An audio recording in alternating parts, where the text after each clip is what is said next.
Namaskaram. Hello friends, my name is Dinu Verghese. I'm a health educator. Today I'm going to give you a few practical tips by which you can maintain a very healthy thyroid gland. You know that thyroid gland's health is very important because it affects different parts of, different aspects of our life. So maintaining a very effectively functioning thyroid gland is very important. If I'm making a mistake in the video, I humbly request you to correct me because I'm not something like a superhuman to know everything. What I'm doing is, with the humble experience of 12 years, what I've gained, what I've understood, I'm trying to give it to you because I mostly work with people, those who have no access to health system. So what we do give them is what is working. I'm not spoiling, I'm not killing the time. Let me start with the thyroid health is very important because if the thyroid is not working, it will affect different aspects of the life. Some people will be drowsy, low energetic, always sleepy and things, sort of symptoms the people will be showing off. And some people will have no sleep, and some people will have difference in weight. Some people will gain weight, some people will lose weight depending upon what sort of thyroid issues they have. Maybe hyperthyroidism or hypothyroidism, the signs are different. Some people will be having mood changes, some people will be fatigue, some people anxious, depression, and I have seen so many people, they do everything best to control their diet, but still they will be having a hyperlipidemia, increased cholesterol level, always noted in their blood examinations. And if there is a family history, you should be very cautious because the possibilities are more to have malfunctioning thyroid. So you should always design your health in a better way to protect you from having a thyroid issue. I am telling you very clearly that thyroid problem is a very difficult problem. If it is corrected in the early stages, it's very good. Then women, of course, they will be having menstrual irregularities, and mostly it will be ending up in infertility in case of thyroid issues. And people, those who have a very good and regular diet habits, even if they are doing everything best to control problems, if they have thyroid problem, the digestive health will be in trouble. And then moving into another thing, definitely the hair problems, skin problems, and joint pain, muscle pain, and n number of problems they will be having. So how to control this?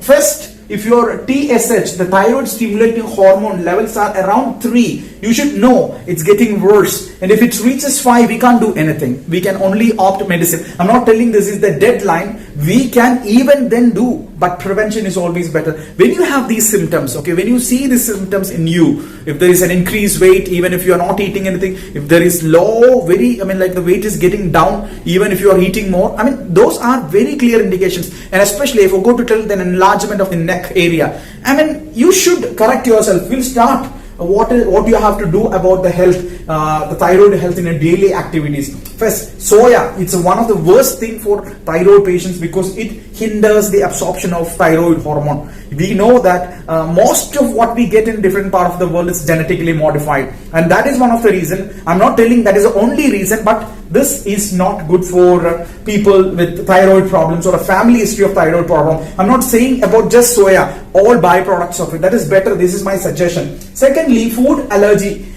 People will love to have oatmeal and whole wheat products and things like that. But you should know there are certain people, those who are allergic to it. The protein content in both of these products will inflame and cause allergy in certain people. So if you are having any problem after having oats or whole wheat products or any sort of wheat products, you should stop it because it will inflame and lead to thyroid problems. Third thing, pregnancy. You should know that if you're having a history of thyroid issue and planning to have a baby, before you conceive, you should talk with your doctor and make necessary arrangements for it because it's very important.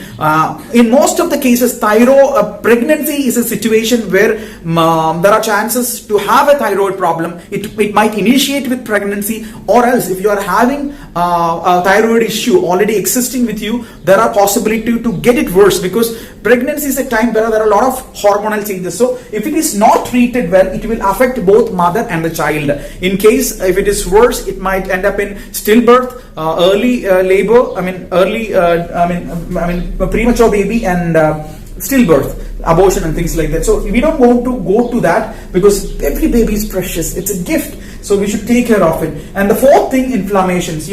in certain cases, inflammation will lead to thyroid problems. It could be either viral infection or a bacterial infection with pain or without pain. It is very important that we change the life pattern. If we see any signs and symptoms that is indicating that I am most prone to be a thyroid patient soon, so we should change the life patterns. We'll come to all those things. I'm just giving you an initial point. No age bar for thyroid problems. It could happen to anyone at any age. Iron deficiency is one of the leading causes. Apart from that, selenium deficiency. We know what all our food are in, for what foods are very rich in selenium. If you want, you can just Google. I'm not covering mostly everything because if I go to explain you these things, the video will be so lengthy. Okay, selenium rich foods are, especially seafoods are very rich in selenium, and vitamin D is very important. It not only helps the health of the thyroid, but the whole immunity will be rejuvenated. Every day, whenever you get, don't rely on completely on supplements. This is my humble request. I'm not against any supplement companies or producers, but I'm telling you, this is free, you know. In Gulf countries, the vitamin D supplements are highly expensive. How could a normally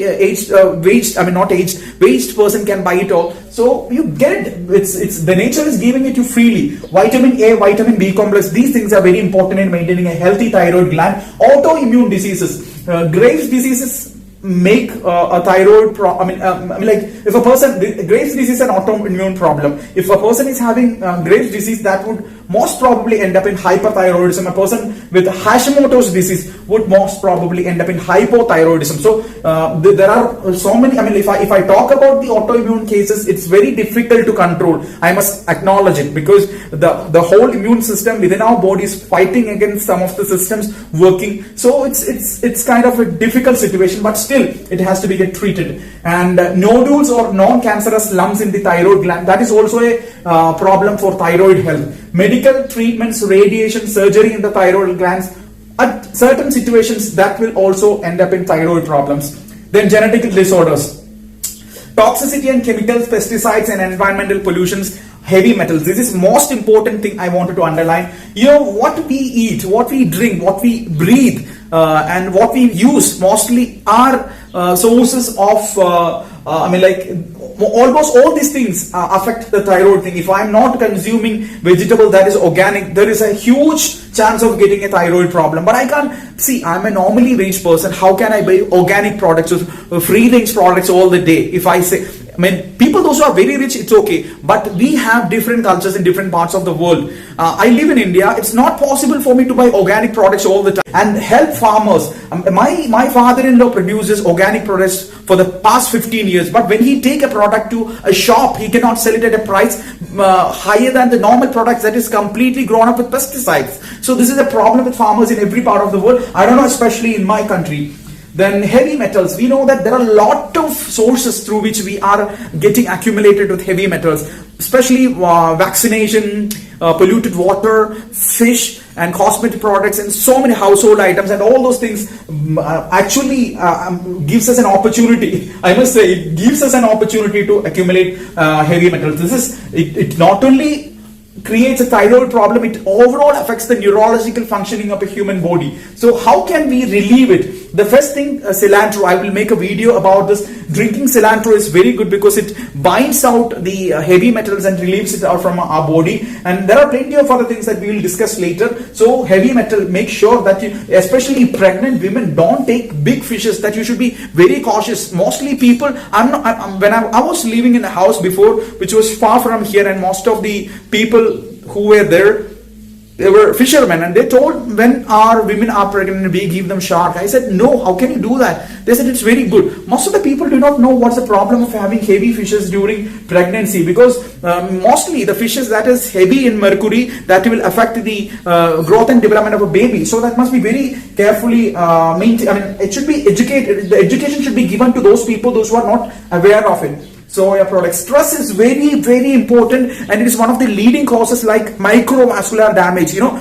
if I say, in my experience, we know pandemics and other diseases that could be spread. I'm not talking about those conditions, but generally most of the diseases are triggered by microvascular damage. And secondly, this one, stress. the stress increases, the chronic stress increases cortisol, the stress hormone. What it will end up in, it will spoil our immune system, and secondly it spoils the structure of our lymphatic system. Thirdly, it not increases the production of antibodies. Finally, we'll be completely covered with diseases and we can't fight it. In this case, thyroid problem, stress will increase hormones, the stress hormone, which will gradually increase insulin resistance, that will directly affect thyroid functioning. So please try to be out of it. I know that for a thyroid patient it is very difficult to control stress and all, but do everything possible like recreational things and all. Obesity is mostly important because obesity is directly linked to thyroid problem. You should control it. Okay, we'll come to the management because the video is getting it's getting much bigger and bigger. I don't want to waste your time. Ashwagandha, it's an adaptogen, but it's not good for hyperthyroidism. It's only good for hypothyroidism, because in case of hyperthyroidism, if you consume it, people are saying it's adaptogen, but it will worse the situation. This is what I read, and this is what I understood, and this is what I'm experiencing with my patients. I'm not a treater, I don't give treatments, but I go and give them education. Recreational therapy like yoga, farming or painting or singing, dancing, all these things are good because it will give a relief of mind. Mostly thyroid patients, just because of the hormonal changes, they are moody, they are stressful, anxious, so it is very important. So I always get vegetables from outside because I live in a place where I can't farm anything except drumstick. Okay, so when I buy it, what I do is like I wash it with soda powder. If I go for a commercial veggie wash, it's very expensive, so I use soda powder. I take 20 grams of soda powder and 2 liters of water, sing it for some time, wash it in running water and try to make it. I believe that is wonderful. Third, mask. Wear a mask if you are working or engaged in a situation that is highly polluted. Coriander drink is very good. I said, if you wanted to take the heavy metals in your body, just drink cilantro water every day. And cilantro itself is toxic in most part of the world. They use huge pesticides in it. So if you have a grow bag in your courtyard, just grow a few seeds, which will give you a lot of cilantros. Just try to decrease 5% or more of your total body weight. This will definitely help you to control your hormones, and this will be improve your conditions and regaining a good thyroid health. Okay, exercise is very important. Exercise not only helps to control a thyroid problem or blood sugar problems or cardiac issues, but it corrects the microvascular damage, one of the leading causes of death in the diseases in the world. Iodine rich food is very good. When you eat a lot of seafood, you get a lot of iodine from it, but there are certain seafoods that creates allergy, especially shrimp, crab, mackerel and things like that. If some people eat it for a long time, it creates skin irritation. So please be reminded that if you are eating something, that should be comfortable for your digestive system. If something is making an inflammation in your body, stop consuming that.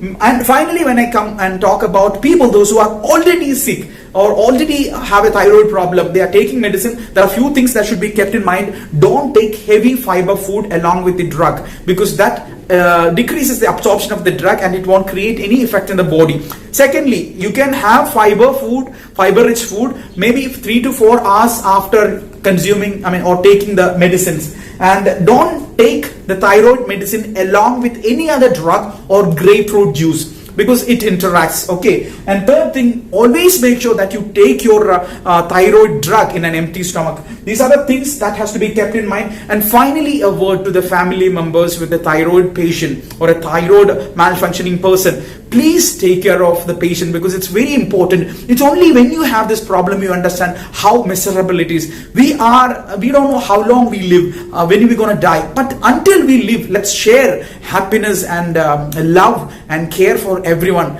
Thank you so much, and I appreciate you for your time and support. God bless you all. Once again, I tell you, I have not covered every part of the information that must be covered, but I have tried myself the maximum to justify what I'm trying to communicate. God bless you all. Namaskaram.